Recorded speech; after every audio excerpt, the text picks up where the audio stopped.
They say you can't pour from an empty cup, but for us moms, our cups get drained really, really fast.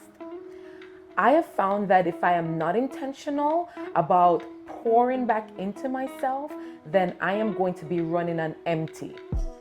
So, this morning, I'm going to take you along with me to share some of the little things that I do to refuel my mind, my body, and my spirit. Because taking care of self is not just a luxury for us moms, it's a lifeline. After dropping my kids to school in the mornings, this is where my morning self-care routine begins, at my local park. There's something about being surrounded by nature. Maybe it's a country girl in me.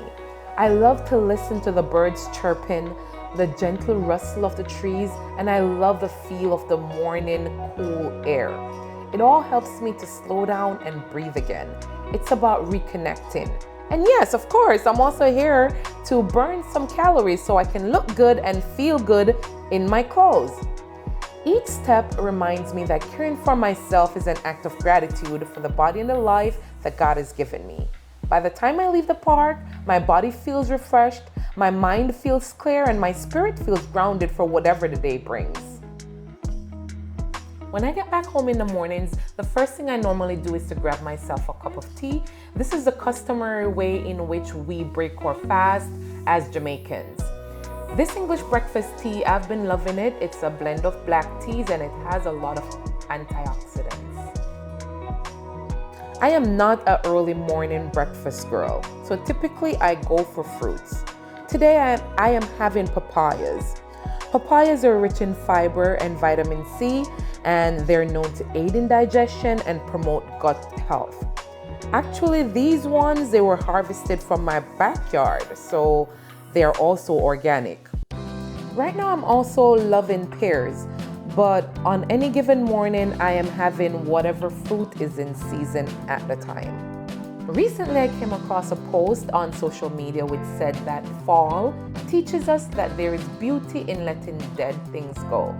And one of the dead things that I want to release from my life is sugar, especially processed sugar. And this is basically in my snacking. So I want to be replacing my snacks throughout the day with more fruit. This is my liquid iron from Mary Ruth. I take it every morning because I've been a teenager, I've had really low iron levels. And I also take their liquid morning multivitamin because I honestly feel as though the food that we're eating now is not nourishing our bodies like it used to. This multivitamin has added lustrivia, and I love that about it because it gives my hair that extra boost, helping it feel stronger, shinier, and more vibrant. All of these supplements, they become a simple part of my self-care routine that keeps me feeling nourished from the inside out. By the way, this is not a paid post. This is my honest review of these products.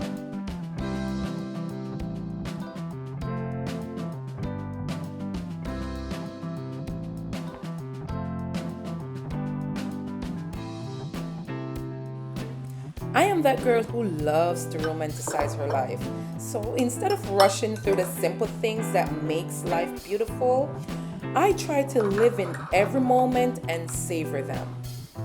For me, it starts with creating moments that feel peaceful, lighting a candle, setting my plate instead of eating on the go, taking a few quiet breaths before I start to eat. It's not about perfection, it's about presence, about noticing the warmth of the light, the aroma of my food, the way gratitude settles my heart.